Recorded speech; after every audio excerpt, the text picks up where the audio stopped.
What is up, everybody?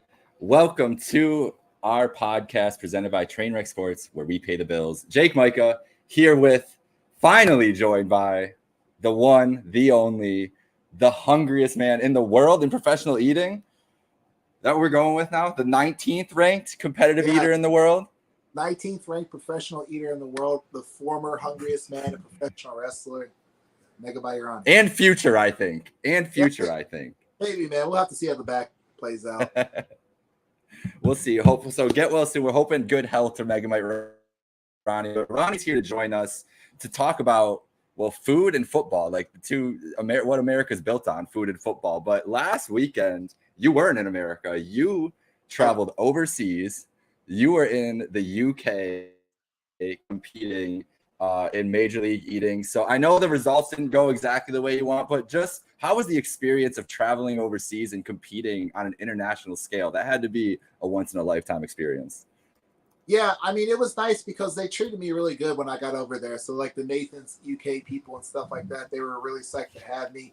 We were on a resort called the Seal Bay Resort. Like, they were extremely psyched to have me over there as well. So, yeah, I mean, I felt pretty good going into it. It was nice to see England, check that out, eat some food and stuff like that. So I'm the type of person, I just want to see everything before I pass. So I had never been to England, so getting to see that was just a treat.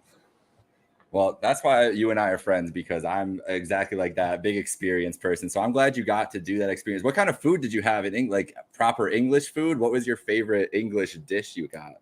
This is going to sound bad, but I ate a lot of fast food. So I'm the type of person, I typically eat pretty healthy. So when I'm going into a competitive eating contest, I like to eat greasy food just to get my stomach the greasy food. So I ate a lot of fast food.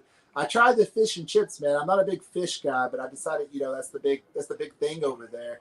And I have to say that England is doing French fries terrible. Like you would think that they could hop over and talk to their neighbor, but like the French fries and they are mushy and they are unsalted and unflavorful. It's just like a potato. It's like a mashed potato almost. Did you have that's interesting, because did you go to like you said you had fast food and stuff like that. Did you go to McDonald's? Yeah. You go to McDonald's. So was the McDonald's menu crazy? Well, it was a little bit crazy. I got like a double quarter pounder with barbecue sauce. I don't know if that's a thing. What else? I got a couple of like spicy chicken sandwiches. I don't think I got anything on the menu that's not over here, but everything that I ate over there tasted like it needed like a lot more salt. So I was just like, well, that lack of seasoning had to come from somewhere in the United States. So if we can blame it on the English, then I'll take that. I'll take that as a win for us. So that sounds like you had a wonderful experience traveling across the pond, and now you're back home in the state of New York, I believe, and you have Wingfest this weekend, my friend. So Buffalo Wingfest this weekend, Saturday and Sunday at Highmark Stadium. And are you competing in the wing competition, or are you competing in the hot wing competition as well? Are you going back to back on Sunday, or are you just taking one competition at a time here? I don't think they'll let any of us Major League Eaters do like the spicy challenge, but I am doing a contest. Okay, good. And Sunday. So there's a contest on Saturday called the Buffalo Buffet Bowl. And basically what they do is they take a large tray of food from Buffalo. So you normally get pizza in there, beef on whack, you get pizza rolls, not pizza rolls, pizza logs. And then what else they have in there? Just a bunch of random, food you would find in Buffalo. And It's the only contest that we have that is more like a sprint. So they set it up. They set up your buffet bowl, and whoever's the first to finish wins. So there's no time limit on it. And they once the top 3 have finished, and they stop the contest. Okay, that's smart. And then you're doing Sunday then too as well, though. Oh yeah, Sunday the big chicken wing contest. That's probably yes. Besides Nathan's my favorite because that's that's in my backyard, or it used to be my backyard, and it's just fun to get in front of my crowd. I have a lot of family there and stuff like that, a lot of friends there, so that's always fun. And then I love chicken wings, so can't go wrong when you're going to eat a couple hundred of them. Yeah, I was gonna say the hometown pop's got to be good, but yeah, just eating wings, like you're just so used to chowing down wings, like it's got to be at least like I don't know, like, and we've talked about this a couple times, like I don't know if you enjoy if you even think about enjoying the taste at all when you're in these, but wings have to be at least like the first couple you're like it just feels like home, kind of like feels comfort food, I guess. Yeah, it depends how they're sauced, right? So like the 2 years ago they were real saucy, so that was nice. And then last year they were kind of dry, so a lot of the times the food we eat has been sitting out for a while. So if you have no sauce, and then you gotta, it's not that great. But no, it's nice. Honestly, I wish I somehow had 2 stomachs so I could go out there and try all the that the vendors have. I do go out there after the contest and try some of them, even though I just ate a few hundred. Like I'll go out to the ring and everybody wants to give me wings because they don't think I can eat anymore. And I'm like, yo, I could eat more. I just ran out of time. Just ran out of time. Yeah, like it's still going. And you're like, as long as if you made it that many wings, you might as well just add a couple more on. Like, what's it gonna hurt at that point? Like, just enjoy it. At ring and people are like, hey, I got a peanut butter and jelly wing. And you're like, a peanut butter and jelly wing? Like, I gotta try that. Like, what's Bet that sounds fire. Honestly, I'm very interested to see what this buffet bowl entails this week because there's got to be some good buffalo foods in there, so I'm excited to see the footage. I wish I was there. I'll be here in Chicago. I wish I could be there this weekend, but I know we will have Trainwreck Sports will be down at the Wing Fest as well, and I'm sure getting great footage of you in action, Ronnie. You're going to be down there all weekend, so check him out at Wing Fest. Go down to Highmark Stadium this weekend. Going to be a great time, great way to spend Labor Day weekend, and great way to support local businesses and try some new food. But we're really here to talk football. We wanted to talk wings to get started. We get your plugs out of the way. We got it, and we're going for Wing Fest. Let's get into some football. The Bills, we'll talk the Bills quick. The Bills' 53-man roster is set, at least for now. There was some maneuvering the last couple days, but I don't think there were really any big surprises besides AJ Klein and David Quisenberry being released, but I think they went for younger options, and I'm more than okay with that. They signed Christian Kirksey as kind of a insurance backup, but maybe he's a guy who, once they get in the system, is playing all the time. Shane Buechele, I don't know if are you familiar with Shane Buechele from the college days at all? No, not so much. So I'm a military brat, so I didn't really have a college that I was around. Yeah. I'm not too much into college sports until it comes time for them to, go to the NFL. Once they hit the combine, and I got to start learning about them for fantasy football, then I start learning. And that's why you're here, because I know that we know the work that you put in for the fantasy football too. But so Shane Buechele, guy that went to Texas, kind of flamed out a little bit, went to SMU, had a bit better success. He'll be in here. Andy Isabella, he ends up making the practice squad. He's probably going to be on the roster week 1 because Justin Shorter's out with a hamstring injury. And Ronnie, we've been hyped about I feel like we were talking about him 3 weeks ago in our group chat, talking about Andy Isabella, like hoping this guy would make it. So give me your breakdown on the guy, because I'm really excited about what he can bring to Josh Allen. When he came out of college, man, this guy went into the combine and he was like a combine all-star. Like you look at the NFL, those are all top tier athletes, but this guy is in the top 99 percentile as far as a 40-yard dash goes. His speed score, his burst score, they're all off the charts. This guy's got all the physical tools to put it together. And let's be honest, like, is it possible that the Arizona Cardinals just couldn't, figure out how to make him work? Like, are we just going to throw him aside because the Cardinals couldn't figure it out? I believe he was a second round pick. So to have that guy in your practice squad, once he gets into the system and things like that, I'm very excited. He's going to be activated for sure some games this year. The Bills are just the NFL in general has been so much better about making the practice squad like a more just more usable, like being able to kind of take advantage of it and everything. So I love the way the Bills use it as like bringing on a guy like Isabella and a guy like Kirksey, who are going to see real minutes for this team. And if they perform, they're going to get signed to a deal. We've seen them do that too. So I think Isabella has a great opportunity. Like you said, great pedigree as a former second-round pick. And the Cardinals are a fucking mess, man. Like, what were they? We know what they were last year. Right now, who knows who their quarterback's going to be? Like, it's a mess. Yeah. In my deep dynasty leagues, I'm stashing Andy Isabella because, if he can get on the field, maybe it can happen. So, yeah, and if Josh likes him, he's going to feed him too. But let's get into some fantasy talk. So we're about, a week away. It's actually right now like a week and an hour away from the season starting. So this is prime fantasy draft season. You introduced me to the slow draft. Actually, I've been in a slow draft for like 3 days today, and or 3 days counting today. So I've just been in drafts all week, just been thinking about fantasy football, and we know there's going to be a lot, especially this weekend over Labor Day weekend. So we want to get this fantasy prep in, and Ronnie is a fantasy football guru. This man is locked in on fantasy. So I've got a lot of questions for you. We're going to play a little game too, but first, I just want to know who's your 1-1. If you had the first pick in the draft, who are you taking 1-1? Are we talking super flex or non-super flex? I would like both options because I'm a Superflex fan, but I know everybody doesn't play it. Yeah, we'll talk about that a little bit later. So if we're going 1-1 in Superflex, I got to go with Josh Allen if it's a 4-point per passing touchdown league, just because the rushing upside is too much there. They say they're going to try and ease up his load down at the goal line, but we'll see if that actually happens on game day. So they won't be able to help it. Yeah, 1-1 is Superflex. And that's not even the homer in me talking, but 1-1 is Superflex, Josh Allen for me. The 1-1 and non-super flex, I'm actually going to go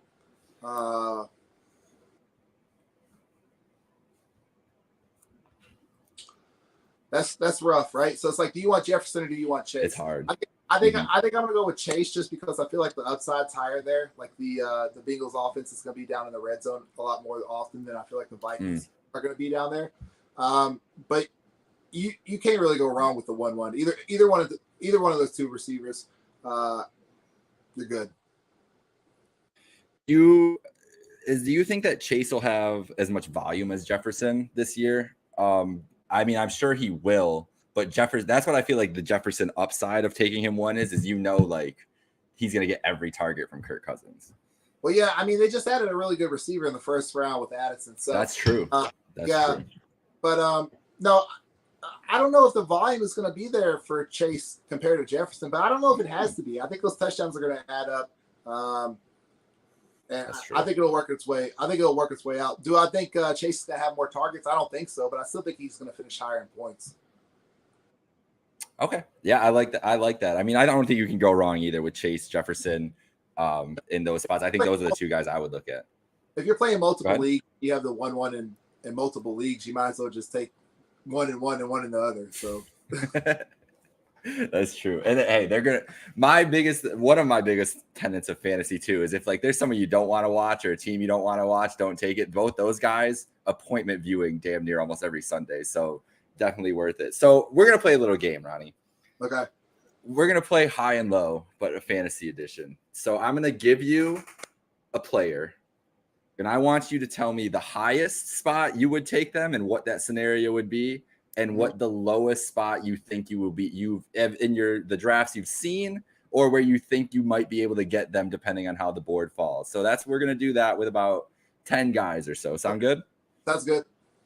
Perfect. So we are starting with a high-ranked guy, but someone I consider in my 1-1, more in dynasty keeper leagues, but still a guy I think could have 1-1 potential this year. Bijan Robinson, coming out of Texas. High and low for Bijan.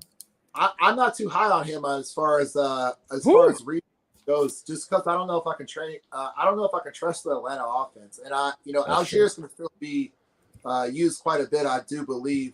Don't get me wrong. As far as like dynasty goes, I want all the Bijan Robinson I can get. But as far as redraft goes, I am low on him versus his ADP. I don't have a lot of Bijan Robinson.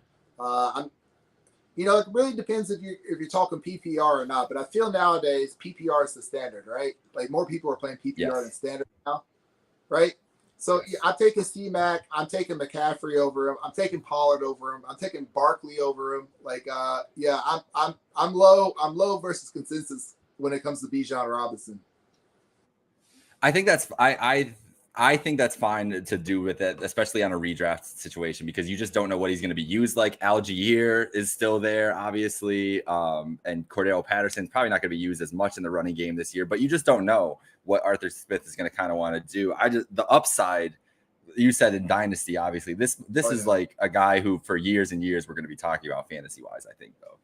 And you know, when it comes to youth, like there's always going to be somebody in your league that's going to want that youth. So if you're not high on Bijan, it's going to be hard to get him. As far as like non-super flex goes, he's going at like the 106, 107, somewhere in that ballpark. Yep. So like you gotta really want him.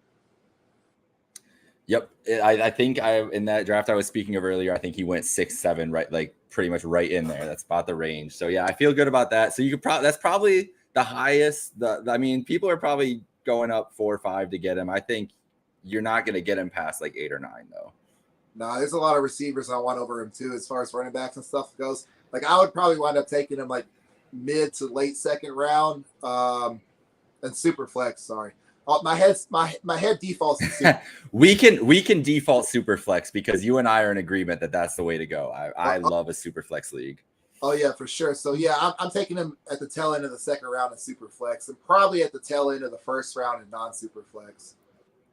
All right, Bijan Robinson, that's where we'll go with that. So a little lower than the ADP we think that you should aim for Bijan Robinson. What about the guy you mentioned though? Oh, Saquon Barkley. I'm huge on Saquon Barkley because I believe in players playing for contracts, right? This guy has been strangled under my language. He's playing for money now. There's no way he's going to be a New York Giant next year. This guy is trying to get paid. In order to get paid, he's got to have the best career, the best season of his life. Yeah. As far as PPR goes, he's McCaffrey, Eckler, him. And I could maybe take him over Eckler as far as PPR goes. So I'm super high on him. If we're in a draft together and it comes early to mid second round, I could be taking him. But the problem is I'm a big hero RB or zero RB guy. So there's a laundry list of receivers I'm taking over him. You're really speaking my language for fantasy drafts, and I'm kind of scared if we're going to be in a redraft league at any point in the future, because that's my thing too. If I can't get a stud, I'm not taking him till later. And Saquon, the PPR thing is very high, the PPR potential, but you really speaking my language when it comes to football, basketball, any sport. Contract year player, it's a different animal. It's a different animal. And he said on that interview, I think on that podcast, he's like, I know what I need. I know what this means for my family this season and everything else. So I think he's going to be there. Obviously, I think he's going to play because he knows how important it is and ball out. Like, this guy is going to be ready, and who knows? I'm excited about Saquon Barkley this year. Let's go to a receiver, though. A receiver that I'm very high on, and I wonder where he ends up on lists, depending on – this is a team that is very – well thought of right now going into the season, but I don't think they've earned that yet. Amon-Ra St. Brown. This man is okay. Go ahead. Sorry, I didn't mean to cut you off, but that's my guy. You're not getting St. Brown over me in a redraft, man. I think in almost every one of my redrafts I got him. I'm especially in a 1 point per PPR league. I'm super in on him. Even in a half point, I'm super in on him. So is it just him? Is it like you saw last year's production and you're just like, I think this guy can do this every single year, no matter what? Yeah, Goff is supported like a top tier receiver before. He did it with Cooper Kupp. So the thing I like about St. Brown, so the way I play fantasy is like I like to draft the first 3 rounds to not lose, and I like to draft the rest of the draft on upside. And with a guy like St. Brown and his work ethic, like the production's going to be there. It's just a super easy pick to make when you just want somebody reliable. Like I'm super in on just the human being, and it's going to translate to fantasy for sure. He's only going to get better. I like people who play with a chip on his shoulder. The fact that he can name every receiver drafted in front of him, like I just super in on the guy.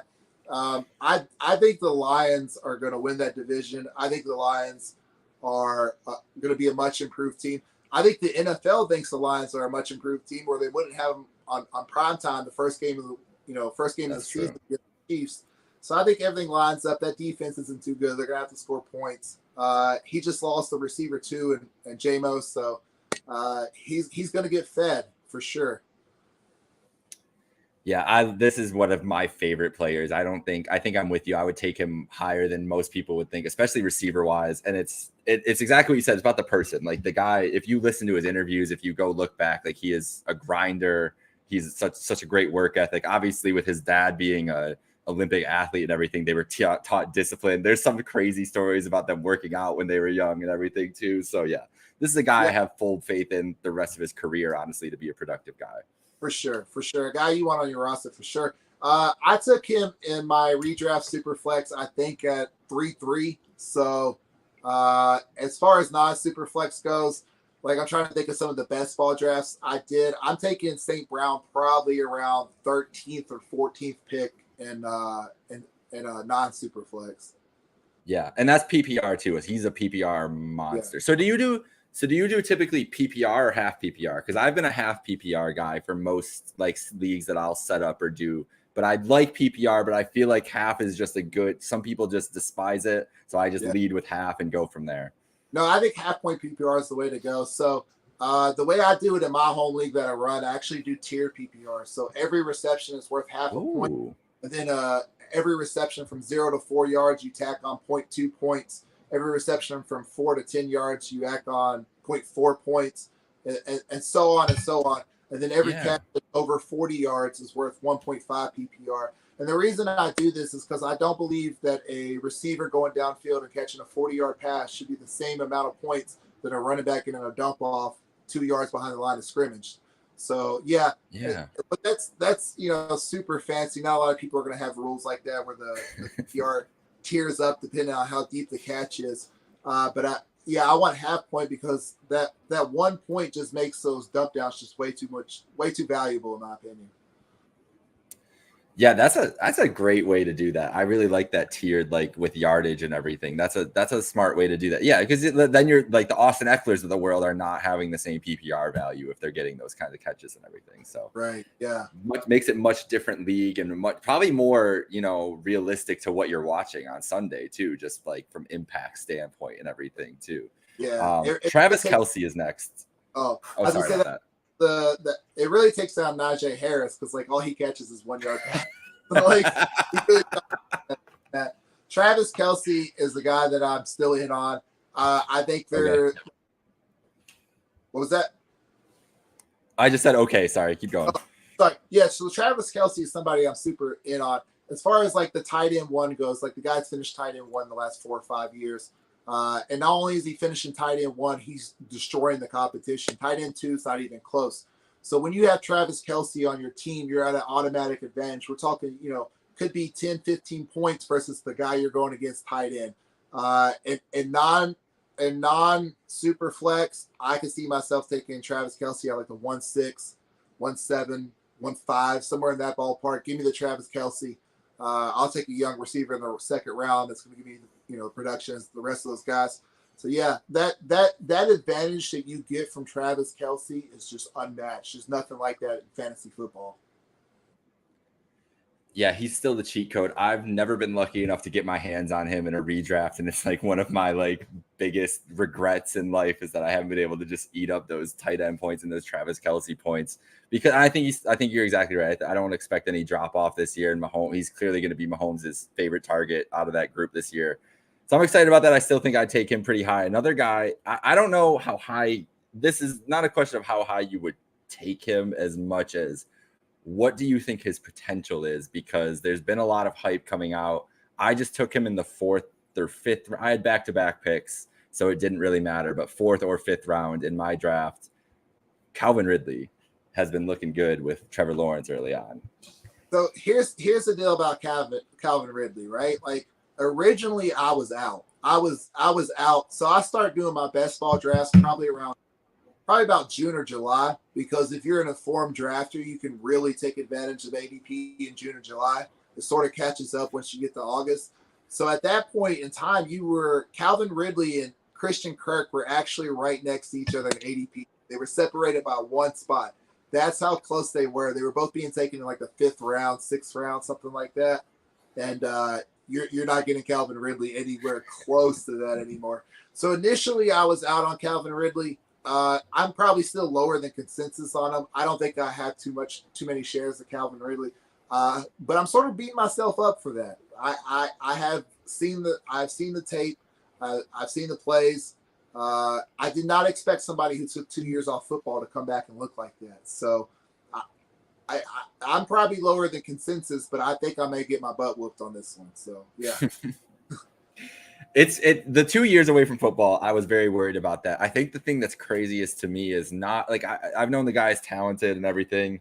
I had a saga with him in a dynasty league where I traded him, traded back for him, traded him again with it. It's been a whole thing with Ridley. So I followed him a lot, but the trust that Lawrence seems to be showing in him. And I think it was Orlovsky that did the breakdown of it when he's throwing the ball and just so early and everything out of the breaks and everything, like he's going to be his most trusted target immediately. And Lawrence was feeding Zay Jones all last year. So he's like, I love Zay Jones, but he's looking for a guy.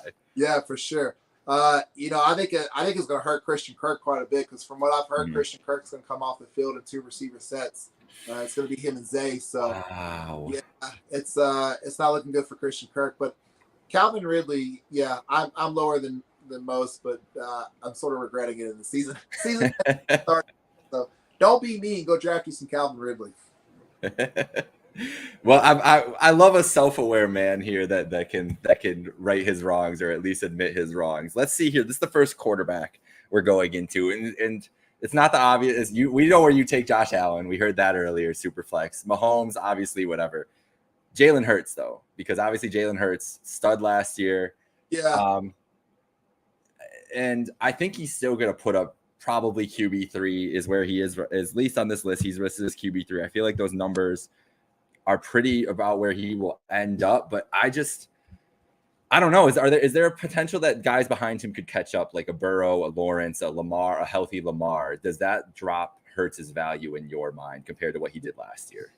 No, it doesn't. It doesn't hurt his value at all to me. I think Lamar's a close 4, and then I think it's sort of a gap, a little bit less of a gap than 6 point per passing touchdown, which is what I mostly play.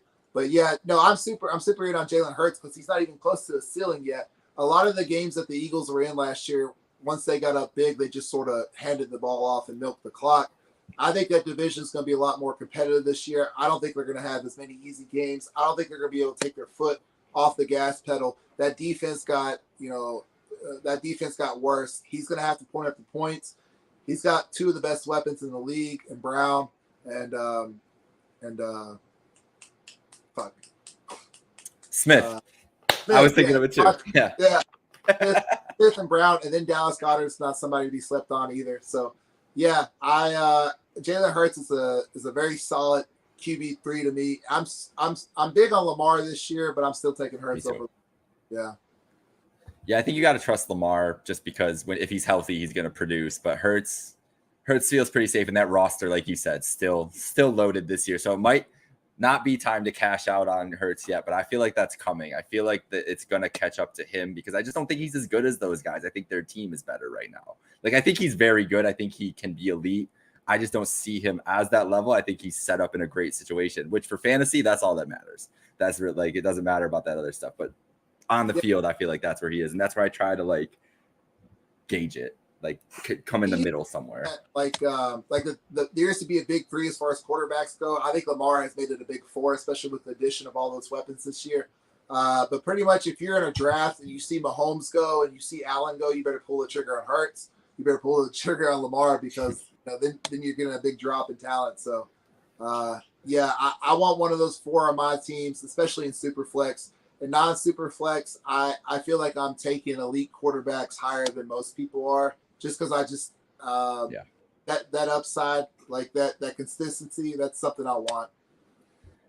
Yeah, I had the 12th pick in a redraft, and I took Josh Allen 2-1 because I was afraid coming back around that the run was going to happen. And when the run coming back around, the highest guy was Dak Prescott. So I was correct. I did not want Dak Prescott. Another guy that I think has some potential to maybe break into this group. This maybe not this year, but maybe fantasy value. And I want to hear how you feel about it. Justin Fields. How do you feel about Justin Fields? I love Justin Fields. So when you get past Lamar, I'm holding off and I'm waiting for Justin Fields, especially when it comes to non-super flex leagues. He, once you get past those big 3 or big 4 or 5 or 6, it's Fields for sure. I think. So honestly, I love DJ Moore. Right, I've been on DJ Moore for years now. Ooh, okay. I think the addition of DJ Moore is like a diet version of the addition of AJ Brown. I think Justin Fields is only going to make strides. I was honestly looking at a bet. I was trying to figure out, I was thinking about taking the over on Justin Fields throwing for more than 4,000 yards. I think he's going to take a big step forward as far as the passer goes. That defense is horrendous, so they're going to have to score points. I'm big on Justin Fields. I'm higher on Justin Fields. In my home league, I have Justin Fields. So, I'm singing his praise for sure. I'm joining you. These next 2 are setups. They're 2 guys I love and 2 guys I follow closely here, living in Chicago and dating a Packers fan. So they're 2. I follow the Bears, follow the Packers a lot closer. Just as not as close as the Bills, but right there. So Fields is a guy that last year I was watching. I've been a big Fields fan since I'm a big college football fan, so I follow recruiting and stuff too. So since Fields and Lawrence, when that class was coming, I was like, oh, these 2 guys, like they know. My cousin's a Georgia fan, so Fields went to Georgia. We followed him along. We're completely shocked he didn't start. We're just, like Jake Fromm did great things there, whatever. It still didn't make any sense to me. And then obviously went to Ohio State. Followed him along there. He was amazing there. I just think it was crazy to me. He got drafted late. It's crazy to me that Matt Nagy, whatever was the mess that was going on, just killed him his first year. Last year felt like his rookie year. So this feels like he can, like you said, kind of build on it, especially as a passer. Yeah, I think that division has a sneaky chance of being the highest scoring division in the NFC. It's probably the one got is the NFC East. I think the Lions are going to be scoring points. I think the Packers are going to be scoring more points than people suspect. A lot of the teams in the NFC North, they have no defense. So there's going to be some high scoring games. So you got to think about that. I can't remember off the top of my head, but when I'm drafting, I have a cheat sheet of week 14 through 16 available to me. I want to say he's got a very good playoff schedule. I can't remember off the top of my head. Yeah, so I'm taking, honestly, I'm probably taking Fields after Herbert after Herbert. And that's probably not too much of a stretch, but because in Superflex, the quarterbacks are just going off the board right in a row. But in non-super flex, I'm going to pull the trigger on Fields higher than his ADP just because I want him on my team. And that Russian upside, that dude's got a high floor. Like he's gonna put up points. He's not going to give you a nothing burger. So that's what you want, really. Which was the biggest crazy thing that Matt Nagy didn't do his first year was let Justin Fields run, because the dude was a 4.4 40, like 4.5 40, 5-star athlete quarterback coming out. Like the dude could always had the wheels. That's like having a Ferrari and I don't know, not putting any gas in. What are you doing? It's ridiculous. All right, we're staying in the NFC North as I promised, though. Another guy I love, Christian Watson. How do you feel about Christian Watson? I got him in my home league. I hate that you keep giving me everybody that I want to go high on. We're on the same people. Yeah, no, I'm super high on Christian Watson. I think Jordan Love's going to play better than expected. I think Christian Watson is just a super freak athlete, and now he's probably going to really be the focal point of that offense. Like, as far as target competition goes, there's not much there. I do like Jayden Reed quite a bit. I got a lot of Jayden Reed in Dynasty, but honestly, that team's got a lot of sleepers on it because, Luke Musgrave is actually looking pretty good too. But I'm super big on Christian Watson. I'm taking him way higher than most people. I think in my redraft league, when I took him, people were pretty surprised about where I took him versus people on the board. I don't know what else to say, man. I just like that freaky athleticism, and let's see what he can do with a full season. Yeah, I agree. I think the athleticism was something that I didn't even realize until we saw that we all saw the same game last year where he started popping, and it was like, oh, I didn't even realize this guy was like capable of this. And once you see that, it's like the door is wide open, and Jordan Love's going to need somebody reliable and somebody that he's going to count on. I feel like Watson's the best bet, but Musgrave too. I've got some dynasty stock in Musgrave now too, and I'm very excited about that. Yeah, if you're punting tight end in your redraft league, I think punting tight end. So as far as tight end goes, once you get past like 3, depending on who you have on 3, I'm punting all the way down to like 12, 13, 14. And then honestly, with my last 2 picks, I'm probably taking 2 tight ends. In my redraft league, I actually took 3 because Sam Laporta was there in the last round, and I love me some Sam Laporta, so I had to take the third. I took Dalton Schultz. I took Tyler Higbee. And I was like, well, there's 2 solid tight ends. So when it comes to tight end, I'm big on taking tight ends who are going to be the second option in their offense. And that's true for Schultz and Higbee. And then when JMO goes down, I don't know. Like, rookie tight ends are normally not that good of a pick in fantasy football redraft, but why not? Why not with my last round pick take a shot on Laporta?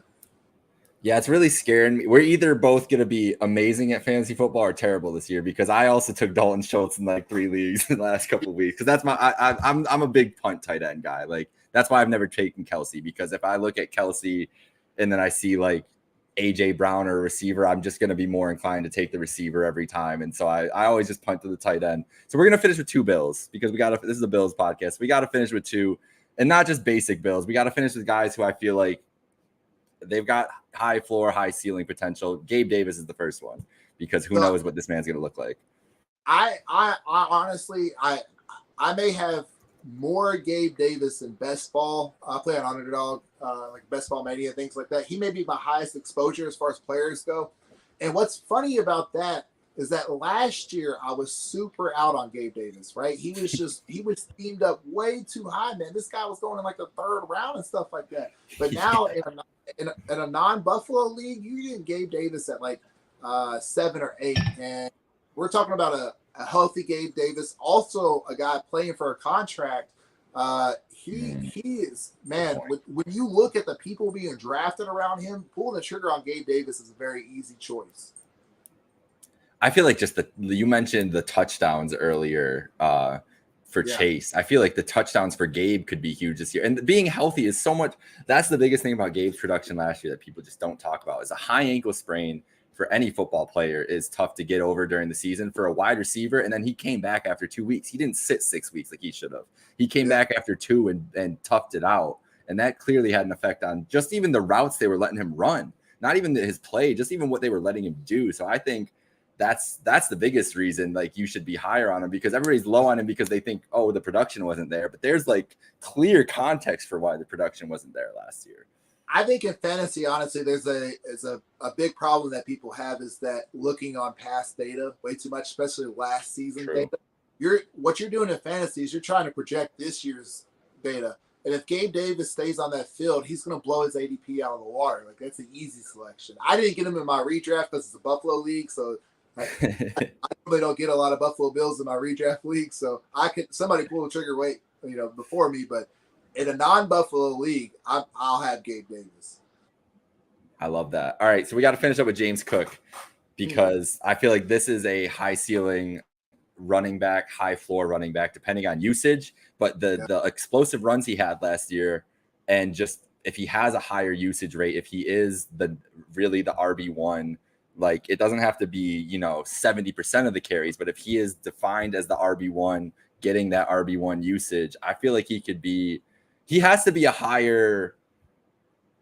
You have to feel better about him than Devin Singletary the last 3 years. But how good do you feel about James Cook going into the year in this offense? Man, early, June, July, man, this guy was going in like the 9th round. I think everybody was scared of a draft, a drafted running back or a free agent running back or something like that. So they're not drafted, but you know what I'm saying? Like they were scared of the addition. Yeah, I got you.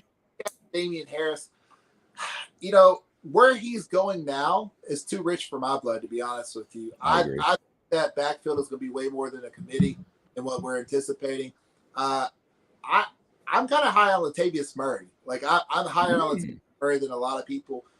I think there's a chance that he's just a better running back than Damian Harris, and I think the Bills are going to play the better running back.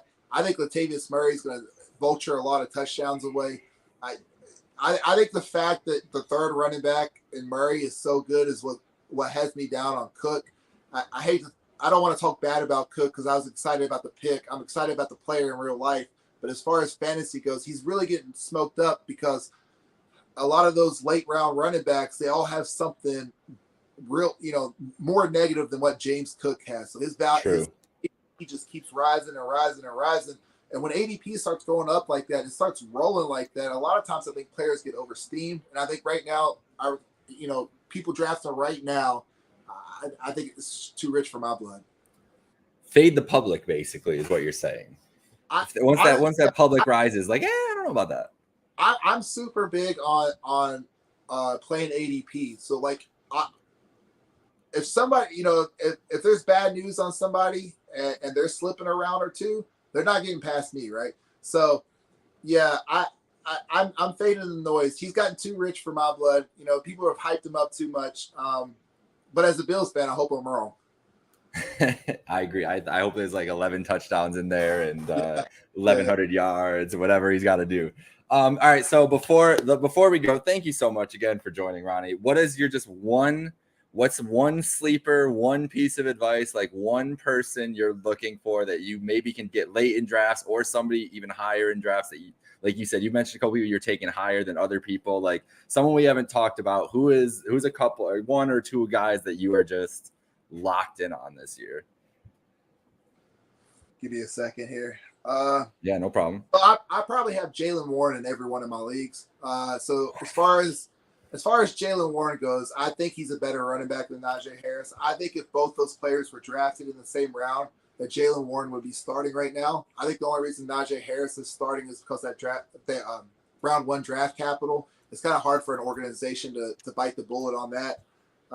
And here's what I really like about Jaylen Warren is that you're able to play Jaylen Warren in your flex position because he's not just a pure handcuff.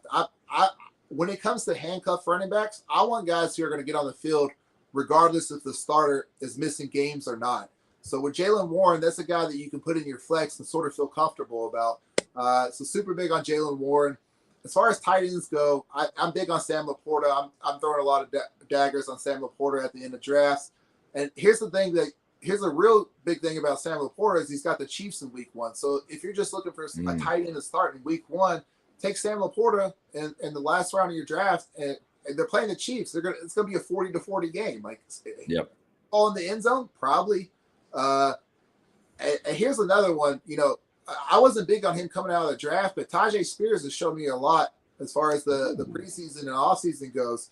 So if Henry goes down, it sort of looks like that's going to be Spears' backfield. So that's a guy that I'm looking for. My draft strategy when I go into fantasy football drafts is I always go weak at RB2. So I always go high on receivers and I go weak on RB2.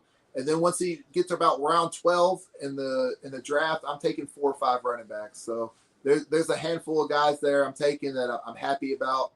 Warren and Spears. A lot of people are high on Jerome Ford, but if you're playing in a home league, people may not be high, or people may not even know who Jerome Ford is. We're talking about a guy who's going to be a bell cow running back for the Browns. If Chubb goes down, so yeah, a lot of those running backs. As far as quarterback goes, let me try and think one. I think Matt Stafford, to be honest with you. So here's the thing about Matt Stafford is that defense isn't going to be good. So they're going to be playing from behind quite a lot. He's got one of the best receivers in the NFL to throw to. Tyler Higbee's no slouch. I don't like any of the running backs in that backfield. So I think the fact that the Rams are going to be playing from behind so much, and like Stafford is one of the last quarterbacks taken in the draft. So that's a real easy dart throw for you. As far as receivers go, Deontay Johnson. This man has slept on every year. Yeah. Like, I have so much Deontay Johnson. You think this man can't regress as far as touchdowns go? He had 0 last year. You think Deontay Johnson's going to go another season 0 touchdowns? And here goes another quarterback sleeper. I'm higher than most on Kenny Pickett. I think Kenny Pickett's going to be better this year.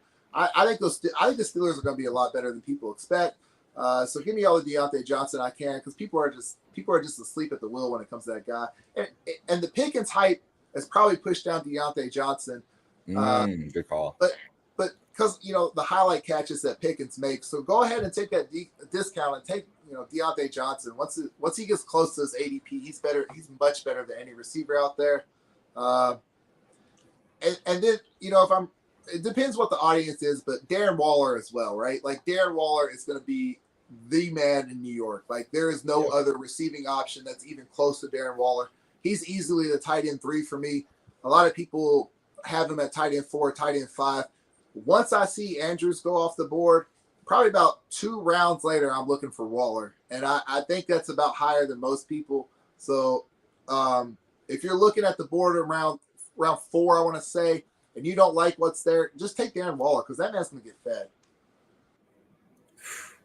I love that about Waller, but it's very fitting that we're wrapping this podcast up with you bringing up Kenny Pickett and the Steelers, because as you were talking about Deontay Johnson, as you were talking about quarterback, I was like, oh, well, I'm rolling with Kenny Pickett with this pick because that's my guy, my sleeper. And everything you said, the Steelers are going to be better. Pickett has looked, he's just decisive. The dude's confident and decisive, and he has an arm. Like he's accurate and has enough of an arm that he can make throws like that. Like he has all the tools. And like you said, Deontay Johnson, if his value is getting pushed down. That guy can be a reception, but he could have 100 catches and like 8 touchdowns this year, though. I would not be shocked. Easily. Yeah. And as far as Kenny Pickett goes, I don't think a lot of people realize this, but there's a lot of rushing upside there. That guy's an athletic quarterback. Like he's going to get you some yards on the ground. So that's an easy one, especially where he's going. The quarterbacks that are going around him, he's going like quarterback, I don't know, 20 somewhere in that ballpark. Mm-hmm. He's a real easy pick when it gets around that range for sure. Yeah, go look up the fake slide if you haven't seen it. Kenny's got the swag. He'll make you miss. All right, Ronnie, thank you so much. Go ahead. I was gonna say another thing that I like about Pickett, and here's the funny thing. I'm the type of person that I learn from my mistakes. I wasn't in on St. Brown last year. I am so in on St. Brown this year, right? I was not in on Kenny Pickett at all coming out of the draft. But that mental fortitude has got to be there. A lot of people would have let that baby hand stuff really get to you. And I don't think that man missed a beat. Like he is just so determined and just so focused on what he's got to do. So I like that in my players. Yeah, I'm really high on Kenny Pickett, and honestly, just the Steelers. If we're talking about futures, AFC North futures in general, if you want to take a stab at a lower division odds team, the Steelers are that team, because who knows with injury wise with the Ravens and new offense, everything else, the Bengals defense is not going to be as good as people think this year. I really think that they're going to take a step back. And I think that division is going to be the AFC North, NFC North are going to be so much fucking fun to watch this year. They're going to go to war. The AFC North is sort of looked at as like this ground and pound, like super tough defense division, and it's going to be like an air it out. They're going to be flying it this year. Yeah, it's going to be exciting. Did you see the stat about the Browns and Watson having him an empty in preseason? I think they had him an empty like 48% of the snaps that he took.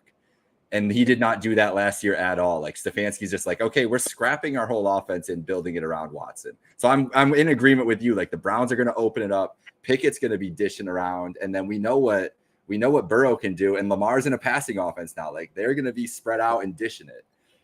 Yeah, it's going to be a blast, man. It's going to be a fun fantasy season too. Thank you, Ronnie, for joining us. We paid the bills. We're going to go home now. We're 1 week away too. 1 week away from actual football, and next week on this show we will be previewing an actual regular season NFL game. And I cannot wait.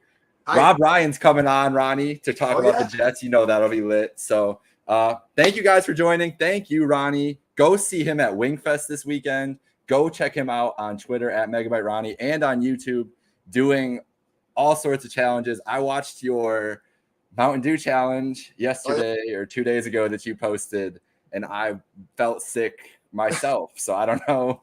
You said, I saw you say that you took a nap after. I'm not surprised. Yeah. Slept good. I took a nap and then woke up and went to sleep. Like I was out, dude. Rest of the day. 12. That's me with like one Mountain Dew. So I can't even imagine 12 at once. But yo, go check him out. He's doing stuff like that all the time on his YouTube channel and on his Twitter. We thank you so much, Ronnie, for joining. We paid the bills. Next week is real football.